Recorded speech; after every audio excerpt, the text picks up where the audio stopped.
Dans le cadre de la célébration du 65e anniversaire de l'armée malienne, 1er octobre, la coordination des femmes leaders de l'AES a tenu un point de presse mardi 30 septembre 2025 à son siège à l'ACI de Minles. Objectif, fêter la fête des armées et montrer à l'opinion nationale et internationale que le bureau de coordination des femmes leaders de l'AES existe. Excellence, le président de la transition, chef de l'État, chef suprême des armées, Monsieur le général Assimi Goïta, honorable autorité, chers frères d'armée, peuple digne au Mali, amis et frères du Mali. En ce jour solennel où nous célébrons le 65e anniversaire des forces armées maliennes, permettez-moi d'abord de rendre un vibrant hommage à notre Excellence le général d'armée Assimi Goïta. Monsieur le président Assimi Goïta, premier chef de notre armée et guide de cette génération de combat.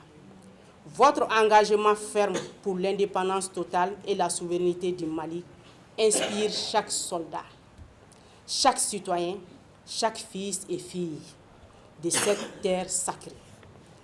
Mais en ces moments de fierté, nos pensées vont aussi vers ceux qui ne sont plus parmi nous. Nos frères d'armée tombés sur les champs d'honneur. Les sang versés n'est pas une perte, c'est une sémence de liberté qui arrose le sol de notre patrie. Nous nous inclinons avec respect devant leur mémoire et nous adressons une pensée profonde à leurs familles, à leurs veufs, à leurs orphelins. Qu'ils sachent que le Mali reconnaisse, ne les oubliera jamais.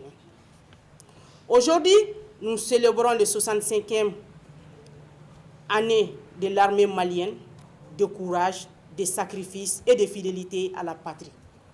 65 ans que les forces armées maliennes, les FAMA, portent haut le flambeau de l'indépendance, protègent nos frontières et défendent notre peuple, parfois au prix de leur sang.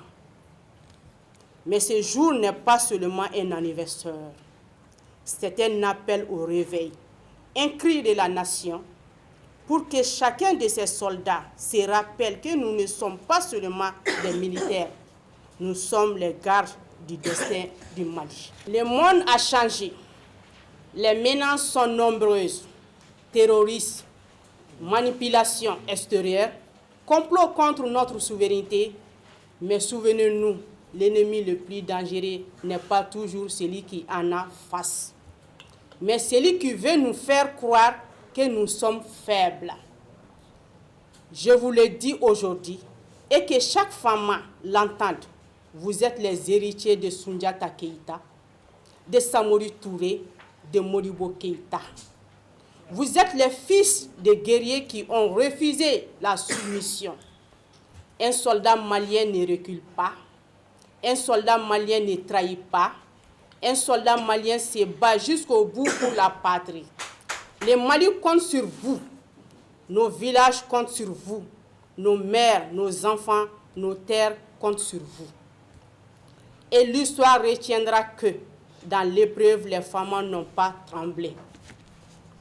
En ce 65e anniversaire, je vous appelle à l'unité, à la discipline et surtout à la conviction que notre indépendance n'est pas un cadeau. C'est une conquête permanente. Chaque jour de combat est une pierre posée pour bâtir le Mali souverain et indépendant que nous devons léguer aux générations futures. Le combat que vous menez est très noble. Alors, debout, soldats du Mali, redressez vos têtes, affermissez vos pas et marchez avec fierté.